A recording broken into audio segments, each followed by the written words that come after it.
All right, Doc, good morning, thank you. How are you doing? I'm sorry to be late. You know, as many times as I've driven from Atlanta to Macon, you'd think I'd know precisely how much time it takes, but anyway. Well, that's a perilous journey any day. It is, it is. One of the stories I want to make sure you tell the students, of course, we've had this conversation several times, but one of the stories I want to make sure you tell is how it is that you came about to come to Mercer and to be a lawyer, because that was not the plan. No, it was not the plan, if there ever was a plan. But you know, my story is, I grew up in New York, on Long Island, and as a New Yorker, when we played with the Civil War soldiers, I played with the Blues, and always we defeated the Grays, and that's about as much as I knew about the South. Didn't really know anything about Georgia, certainly had never heard of Macon or Mercer, nor was aware of any arc of my life headed in that direction. I enlisted in the Navy in 1973, eventually was sent to Navy prep school and then to Annapolis, and met a girl from the South, from Dothan, Alabama. Began to learn a lot more about the South then. She insisted that I was going to Annapolis. I left Annapolis, went to Auburn with her, finished there, and then was trying to decide what to do with the rest of my days. I thought that I would be a writer of some sort, or a teacher. I didn't have any idea of being a lawyer, never met a lawyer, didn't know anything about lawyers, and never even thought about it, frankly.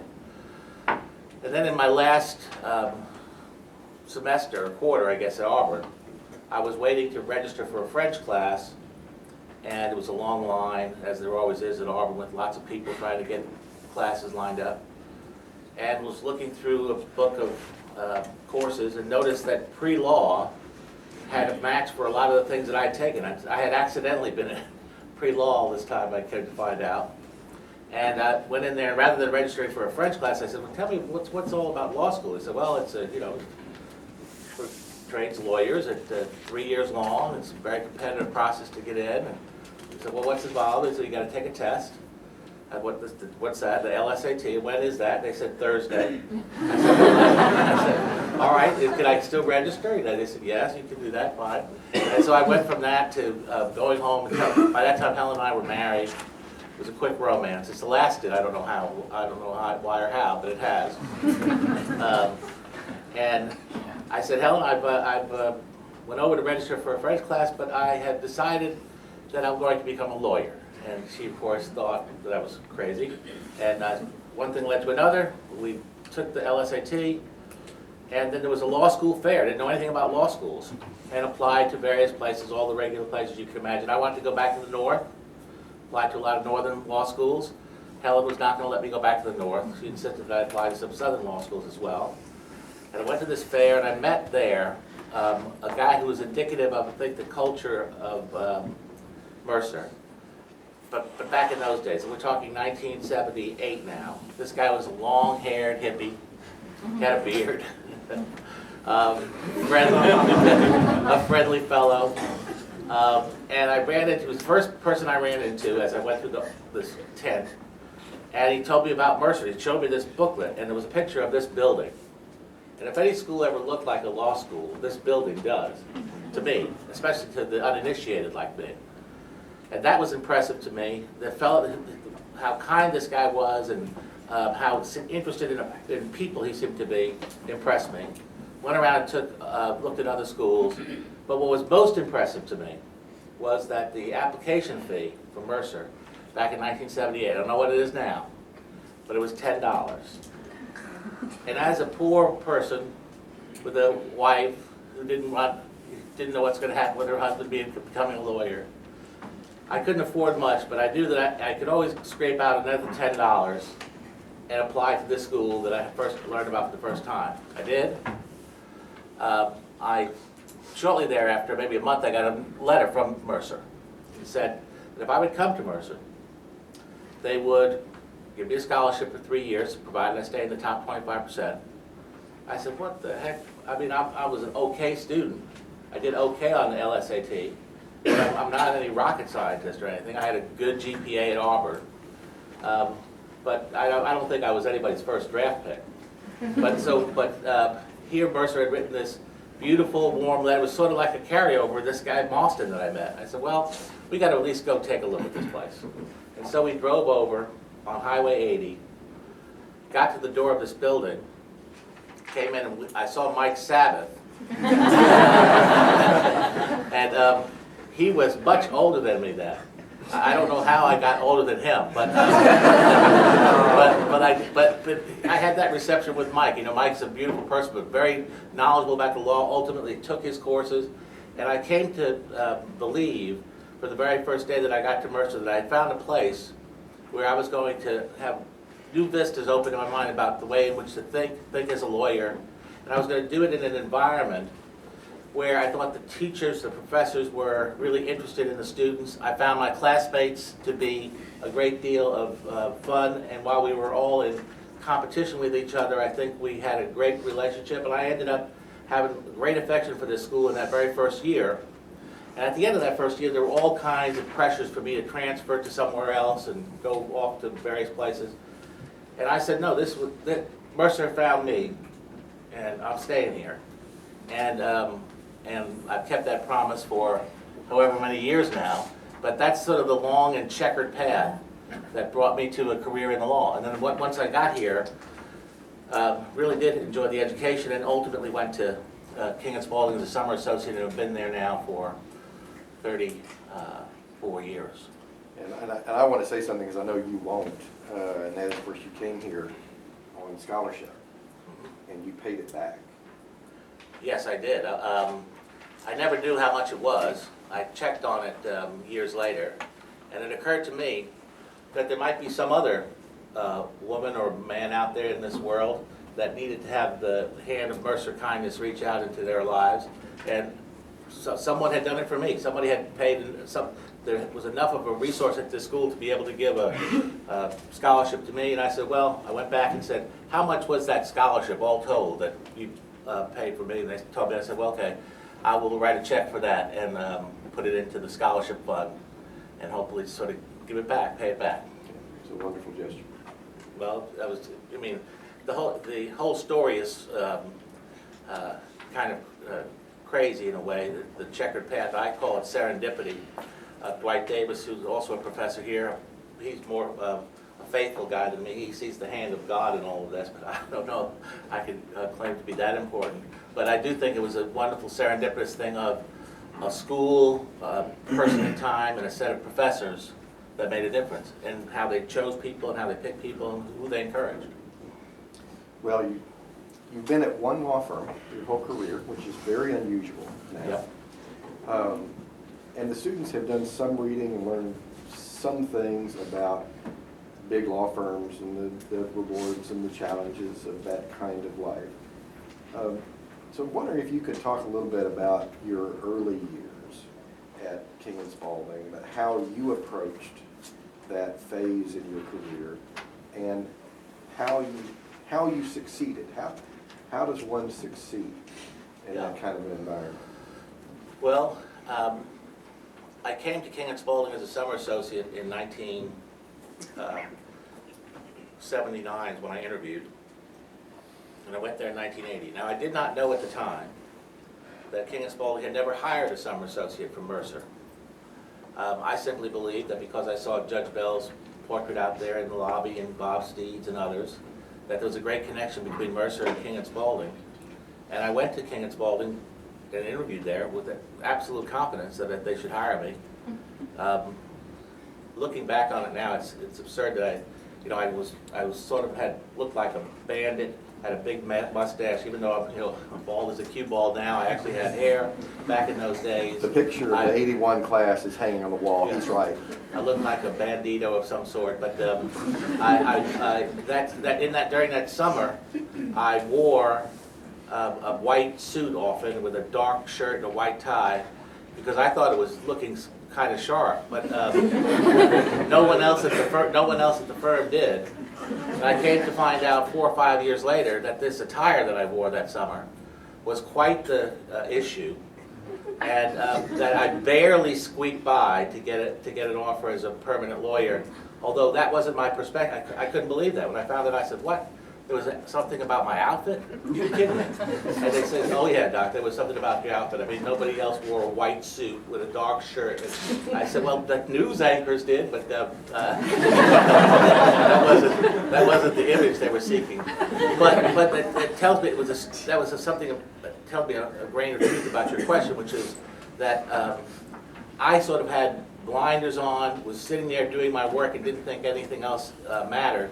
And this law firm, while obviously they struggled with this issue, was able to sort of give me a shot and say, all right, eventually he'll, I don't know, conform to the mold here. While there, in my first, in those days when we first got there was a partnership track of 6 or 7 years. I think 6 years initially, and then it switched to 7.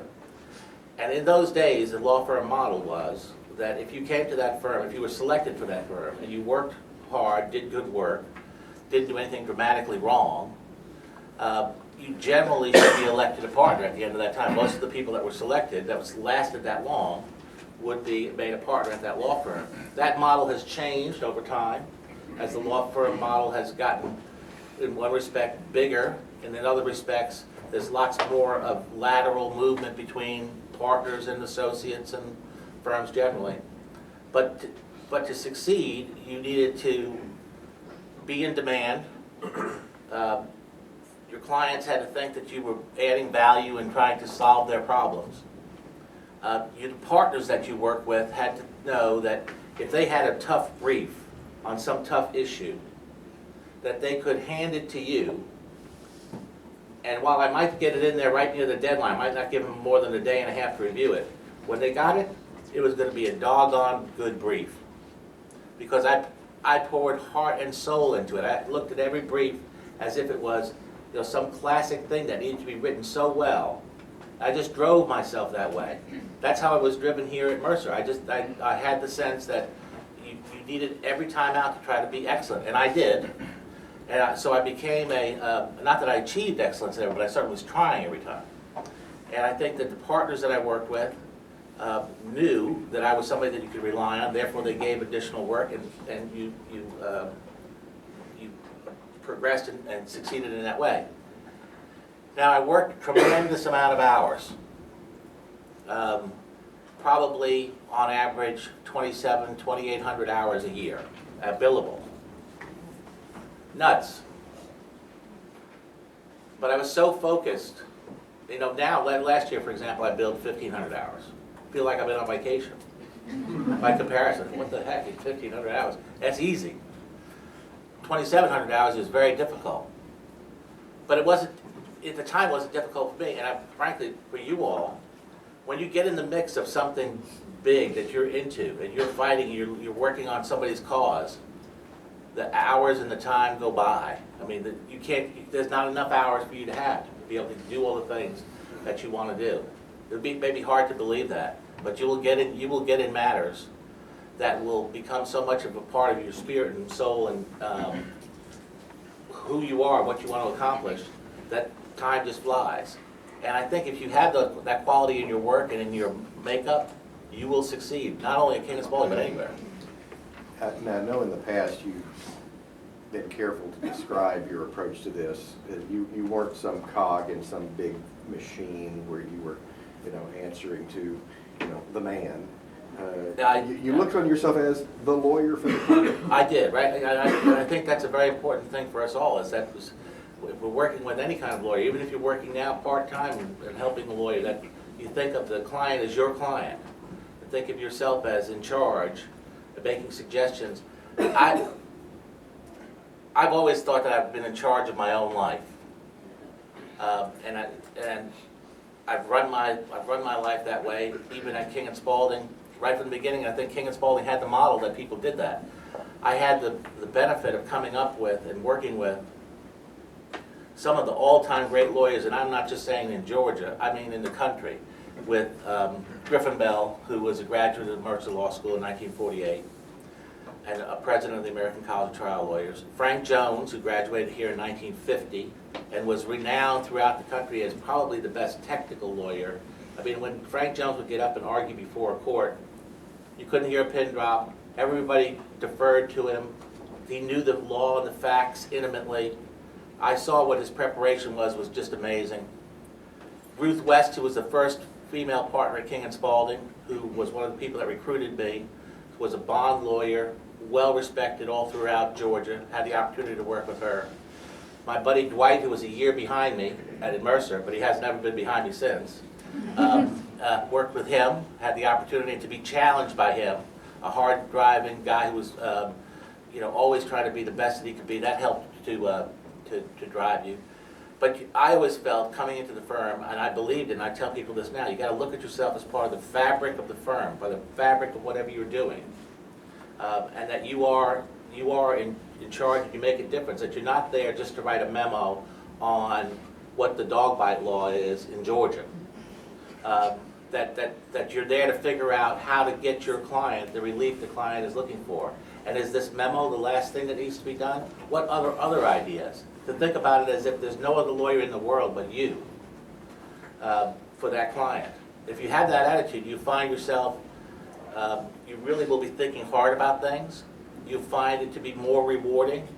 And what you'll see is that people see you as being in charge, that you're responsible, that you're entrepreneurial, that you take this matter as your own. It'll make a big difference with the client. It'll make a big difference how you're perceived. It'll make a big difference in how you perceive yourself. Because if you think of yourself as just a cog in a rolling machine, even if somebody from some perspective could write it that way, it just weighs you down. It's not the way to look at things. The way to look at things is if you may be the guy holding on to the spoke, but imagine you're the engine of that spoke, that you're driving all of that activity. It just makes you feel more empowered. And it is in fact true. It is in fact true. It's because I had that attitude, and I still have it to this day. People see that attitude. Let's say you got somebody that's in trouble, they say, this guy, I don't know what kind of juice he's drinking, but my God, he's a believer. And I want this guy on my side. I know that he's going to try to think of the most creative, inventive solution. If you have that attitude, and that's the attitude I picked up here, carry it with you in whatever you do. And the whole issue of hours and hard work, every one of you got here today, not by slouching around in college. I mean, you did good work. You drove yourself. There wasn't somebody telling you, you must do this. This is how you must write this assignment. You were in charge of your own selves. That's how you've gotten to where you are here in the law school. That's how you're going to do all of your life. And the important thing to me was, I didn't go into it knowing, I didn't start at King & Spalding or even at Mercer with anyone have said any of this to me. No one ever said any of this to me. I had no plan. My whole life I've stumbled through by accident. But having gotten here, I look back and observe what it was what was the energy involved. And those are some of the kinds of things. And not seeing yourself as the cog. And people look at a big firm and say, my God, it must be awful in there. But why would people be going there if it was awful? And why would people be staying in there if it was awful? That can't be right, right? Can't be right. When you go into a firm of this caliber, or really from a small firm to a large firm, you're going to find lawyers who have been involved and dedicated to their clients for a long time. They've got thorny and knotty issues, and they're looking for new energy. And if you go into a place thinking you're going to make a difference, you will make a difference. If you go into the place thinking, oh God, I hate this place, I hate that person, I hate my job, you will not make a difference. You will hate your job. It is attitude, intellect, enthusiasm, and just I call it to be a happy achiever. Well, let's talk about that for a minute, because we have had people visit us earlier in the semester who did a variety of kinds of things. Tommy Malone. Oh yes, was here. Tommy's a great lawyer. Yeah, Tommy was here. We've had a couple of folks who were in solo practice, legal aid. What is it about your particular kind of practice that you have found to be so rewarding, in contrast to maybe the rewards of other kinds of practice? Yeah, I tend to like two kinds of things. One is writing about some particularly thorny set of issues. And that the firm that I've been at all this time, I have throughout my career encountered really thorny, difficult issues. And sitting down and mapping out how you're going to think through those, how you're going to write it, how you're going to think about it persuasively is, I don't know, I just found it fun. I used to say to people, well, when I started with law school, I was in love with case law. I'm over it now. I'm way over it now. But I got strange affections for, and that sort of thorny problem and writing about is something I like. The other thing that I like doing is being in a courtroom and arguing on your feet these thorny legal issues, either with opposing counsel, to a judge, or even to a jury. That vehicle of trying to take what you know intellectually, what you've written, and transform it into something that you can advocate and speak about and connect with people. Those two tasks. And I've just had a great number of opportunities to do that throughout my career. And typically we're representing large corporations with discerning in-house counsel with really big, crazy problems. And I've enjoyed that. Now, Tommy Malone, he enjoys taking a person's problem and then trying to figure out how to persuade a jury to give that client the maximum relief, and he's a master at it. He's a master at doing it.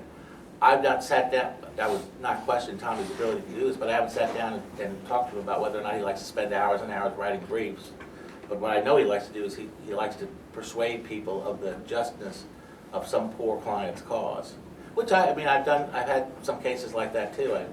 I've had some plaintiff's cases over time. My craziest one being a scratch-off case, which I think I've told you about from time to time. I had this kid called me. I was taking cold calls at King and Spalding. Back then we rotated. Calls would come to the firm and they would say, I was bitten by a dog. Do you represent people bitten by dogs?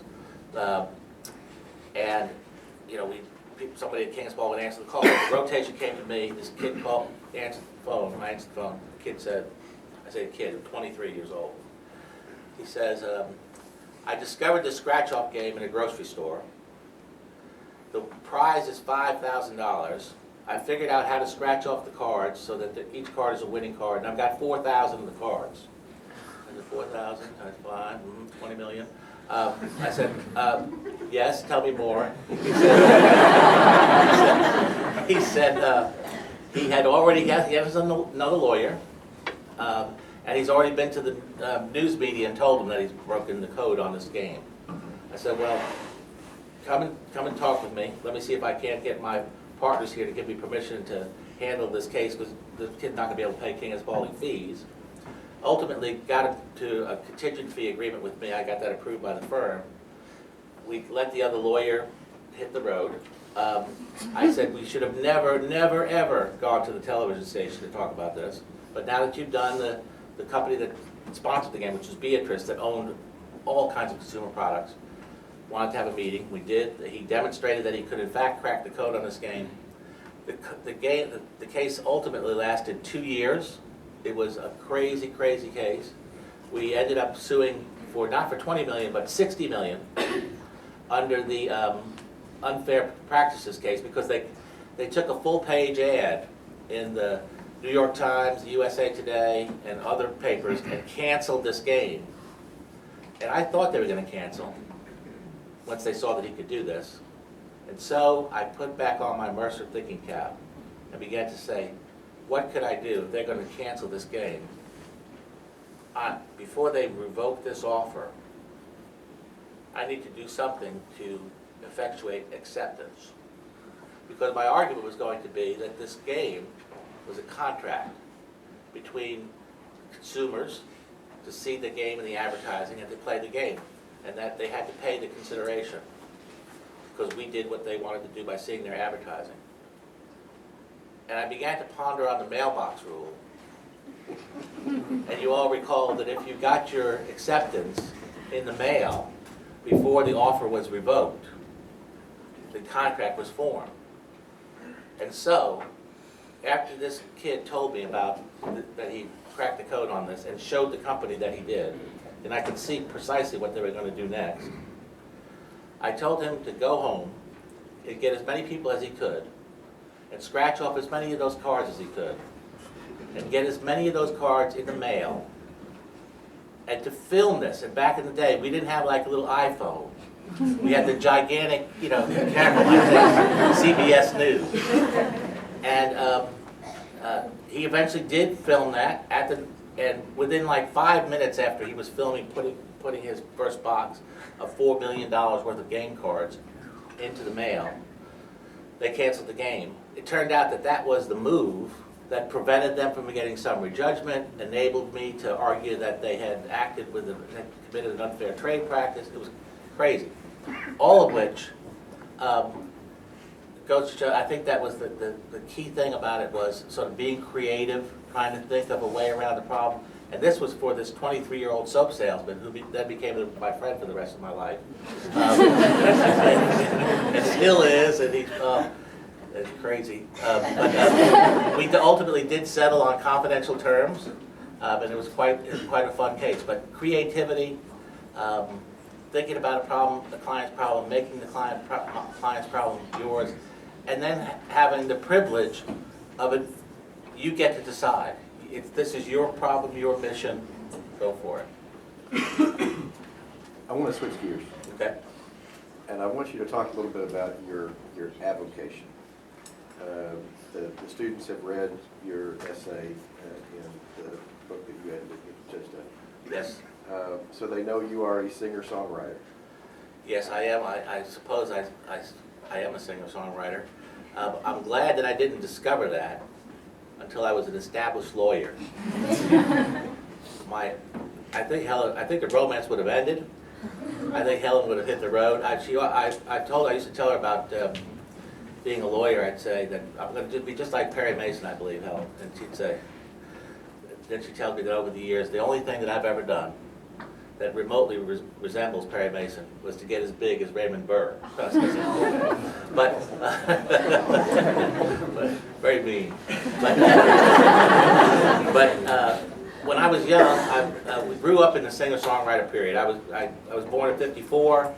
By about 64, 67, 68, this was the great time of the singer-songwriters. James Taylor's Sweet Baby Jane record came out in 1969. Cat Stevens was writing, Joni Mitchell, Carly Simon. Just was a great time for songwriters generally. Of course, Bob Dylan had his folk phase, was now into his singer-songwriter phase. And I just loved the stuff. But I never thought it was within my reach. I did have a guitar. I sort of self-taught. But I didn't really have any guitar chops. I still don't. What I had was a great love and affection for a moving song, whether it be a happy song or whether it be an introspective song. The combination of words and music just knocked me out. Still does. And when I was about 19, I wrote a song when I was at Naval Academy Prep School, which was so-so. First song, not bad, but I still didn't think of myself as a songwriter, and really didn't for many years. I would write what I would call occasion songs. I've probably written now, I'm 61 years old, and over the course of writing over the last 40 years, I've probably written 25 wedding songs for different couples, and you got to make each one of them different so they think they're special. And they've heard the other person, so you got to make this one different. Oh my God! And last year I had three in a row to write over 3 months. And so I was sort of like this, I'll write you a song type of guy.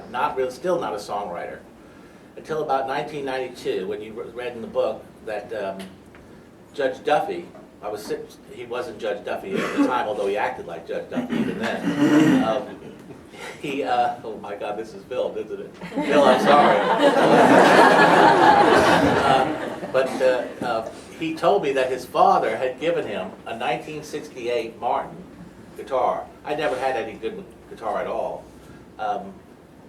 Even if I looked at a good guitar, Helen wouldn't let me get it. But Duffy was telling me about this guitar, this '68 Martin that he'd gotten, and he was up in his attic. He said his father had given it to him when he was a young kid, and he hadn't played it. He was 38 at the time he was telling me this. You gotta be kidding. I said, why don't you let me take a look at that?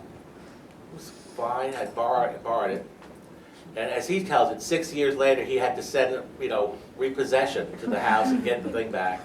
But I took that guitar, started playing it, and now from the vantage point of sort of looking at it as an intellectual exercise to try to learn how to play this guitar, learn all of James Taylor's body of work, see whether I could teach myself to be a much better guitar player, songwriter.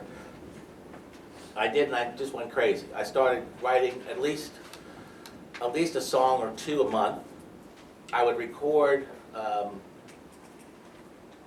10 to 12 songs every 6 months or so. I'd go in the studio. And when I would go in the studio, I would arrive after the long day of writing about the mailbox rule and other things, and I'd get to the studio and there'd be long-haired hippies there. Sometimes there would be a scent of something that shouldn't be in the air. And I would get there and I would be dressed in a coat and tie, and normally they would like work on a half a song a day or a piece of a song. I said, no, we're doing 7 songs. I'm gonna sit down, you put the tape on, I'm going to start playing. We're not going to go back and do redos and this and that. I'm going to sing the 7 songs straight, and then I want to record it on a CD, and I'm leaving. And so we'd get there at 6, and we'd finish at like 1 in the morning, and I'd take back this CD of songs, and I'd evaluate which ones of them, and over time decided to release. I did my own record, just my voice and guitar. Then I did a record with. I decided to give my songs a second chance with better guitar play, better musicians, better singers. That's called Second Chances. And that really is, I think, a good record.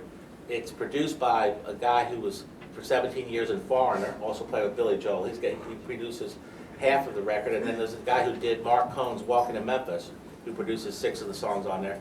Great singers, great songwriters. And my songs, who previously chained to me, were set free. They went with ripped jeans and came home in tuxedos and gowns, and it was quite rewarding. Still, I love listening to that record. But I still do it, and in fact, in full cycle, Judge Duffy, in the fullness of his Article 3 lifetime appointment, has been sending me lyrics that he's written. Now, my strength as a songwriter is lyrics. I hardly need any. But I can't tell this to a federal judge. And so... We just did. But he's been sending me lyrics, and they're outstanding. And so we have done now 3 songs together. And the process is, he will send me the lyric. I will then try to ponder on the lyric. And you can find inside of lyrics or poems writing, you find that there's a music in there, the right music for it. And then I will make a recording on iPhone, on the little, whatever that little thing is, notes or voice take, whatever the heck it is on there. I record into that, and then the guy who I worked on with my big record, Second Chances, I send him the lyric, my music, and my demo, and he turns us back. It's a professional sounding song, and when I send that to the judge, he weeps. He weeps Article 3 tears for days. But the important thing about music for me has been, it's been a lifelong joy, but it was the thing that made me take my head up from the law and look again at the world that interested me. And you can do both. I still think that in the early days of being a lawyer, your important task is to become the best lawyer that you can be. To learn the law, to learn what your particular strengths are, to devote yourself totally to your client's cause. And ultimately, with doing that, with practice, and with gaining confidence, you realize that you can do that task within a certain allotted amount of time, and find the time to be your whole person, your whole self. And who is that whole self, and what is it that drives you, and what is it that interests you? And it may not be, and for many, 90% of people or more, it's certainly not going to be sitting around writing songs. It could be whatever it could be. Riding bikes, doing politics. There's a whole range of things that folks do in the law. And I think it's very important to not only be a lawyer, but to be a full person. And for me, the canoe of that full person was music for me. It still is. And it's been you go and talk to a client, you got a serious matter, you talk to them about some serious antitrust matter, et cetera, and they're listening to it and get to the end of the meeting and say, look, by the way, if you don't want to always just hear me be very serious, you like to hear like a little music, a bottle of wine and this, it'll relax you, right? You won't think about your antitrust problem. And it's very unusual. The client said, what is this knucklehead? And, but it's icebreaker. Some clients, they're into songwriting, and they write to me about it. Oh my God, others will they don't care about it at all. They take it as a nice little treat and take it away. But for me, it's been a continuous outlet, and the law has allowed me to do it. I mean, obviously, there's a story on a live record we did. We did at Eddie's Attic with a good friend of mine, and on there, he tells a story of Olson Guitars. An Olson guitar is one of the best guitars that you can possibly make. It's made by Jim Olson up in Minnesota, and it is expensive. And only a successful lawyer probably can afford this. The musicians who should be playing it, they can't. And I was talking to my friend about this one night at dinner in New York. He's a great musician. And I was asking him about what kind of guitar he has, and he said he had Martin, he had a couple others. I said, I have an Olson. I said, in fact, I have two Olsons. And the guy says, two Olsons? I have no Olsons, he's got two. He said, and he's a lawyer. And we got to talking, we're drinking some wine, probably too much. And at some point I said, one of these Olsons should be in your hands. You probably should be the one playing it. And he said he went home that night and he sat on his bed and said, did Doc say that I should be playing one of those Olsons? And I said, I woke up the next morning saying the same thing. But ultimately, his birthday came around, his 50th birthday. He's a great artist in New York. He should have an Olson guitar. I had two. And I gave him one of these Olsons. And he always tells the story as I'm telling it to you. But the whole reason that I've been able to do that, been able to have the sort of range of music, and to have people like the producer from Foreigner, is because my law practice has allowed me to do that. And it all started at a tent at Auburn University with Forrest Marston.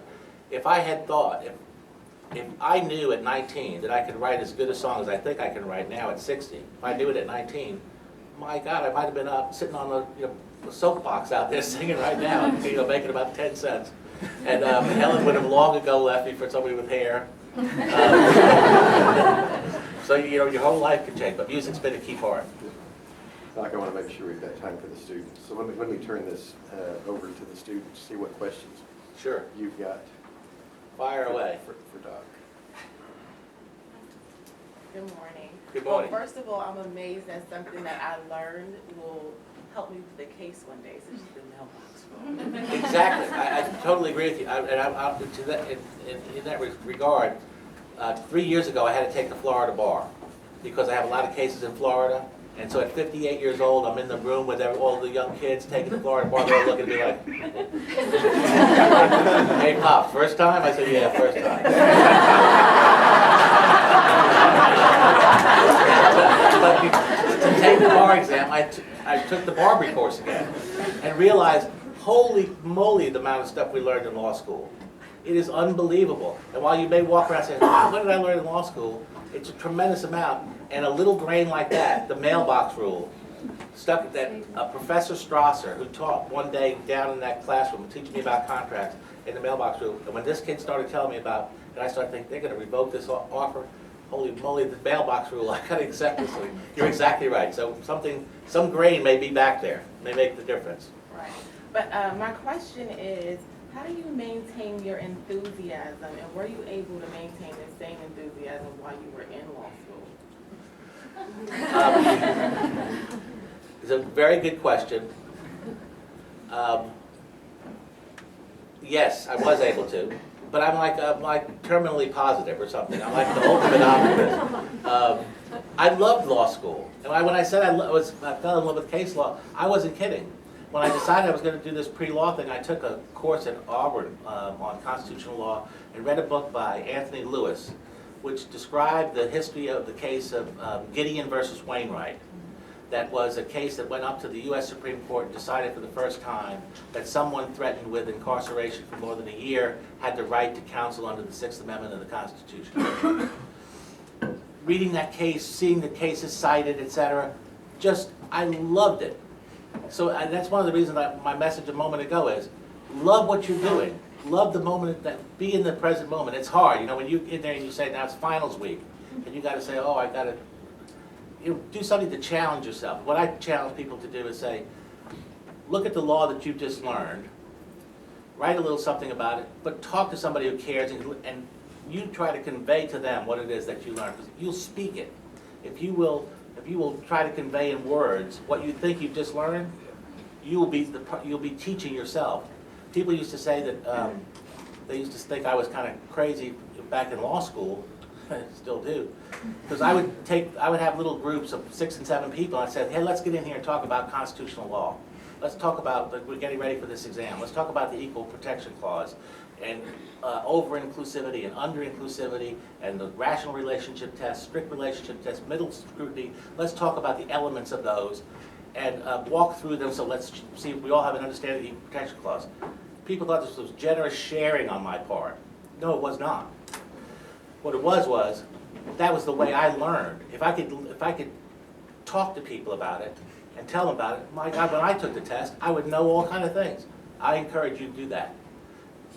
Find the topic that you like in the school, and even if it's just one topic, one subject that you really like and you hate all the rest of them.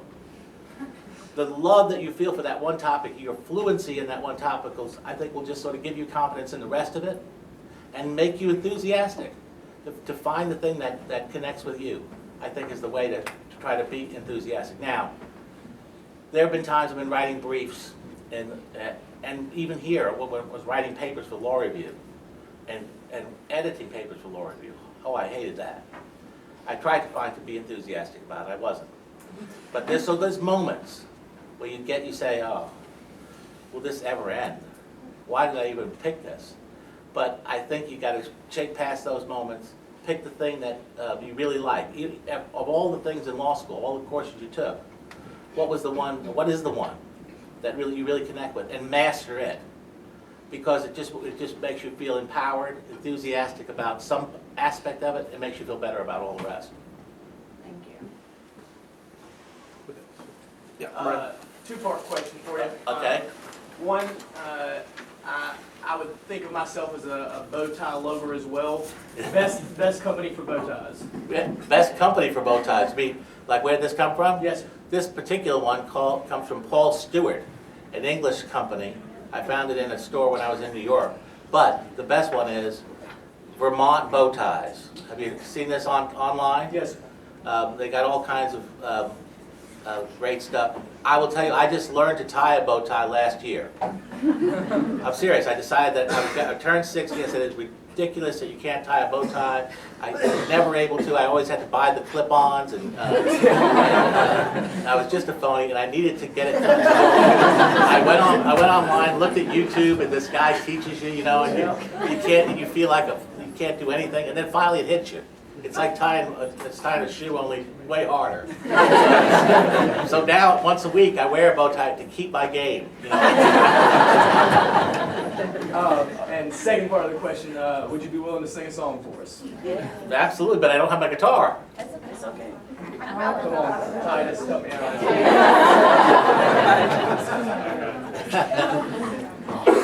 Well, you know what we should do is, you guys, what year are you guys? First year. First year. So what we ought to do is, I should make a promise and keep it to you. I should come back on some occasion, which we'll pick a date, and I'll do a set of music for you. Sort of a 30-minute set of music, and take it back for you. I'm trying to think back when I was in law school. Well, in fact, talking about enthusiasm and dark moments and music, I came out of law school. At that point, I realized my flirtation with being a serious person is really coming to pass, and I am a lawyer. I am a king at Spalding. No longer am I going to write the great American novel. I'm not going to be a great singer-songwriter. I'm going to be your average, ordinary lawyer, helping some part of the world solve their problems. And I need to get used to that. And I was pondering, and I was sort of feeling like I was giving up on art. And I wrote a song in 1982 called "Who Took Our Eyes Away," which was about this transition away from art. And there's lines in there like "Whatever happened to Eleanor Rigby," and all of the green from my past, and things of that nature. And that was a moment where I'm sort of thinking I'm drifting away, and I did. That was in 1981 that I wrote that song, and I didn't write another one until 1992. But I had developed an enthusiasm for the things in the law. It took me a long time to look back up and see that again. But anyway, let's make an appointment with that. Destiny will do a little show here at some particular day. Yes? Can I suggest May the 5 p.m. May the 13th, is that? At 5 p.m. That's after our last show. Doc, our people will call your people. Doc, we're out of time. Thank you for coming.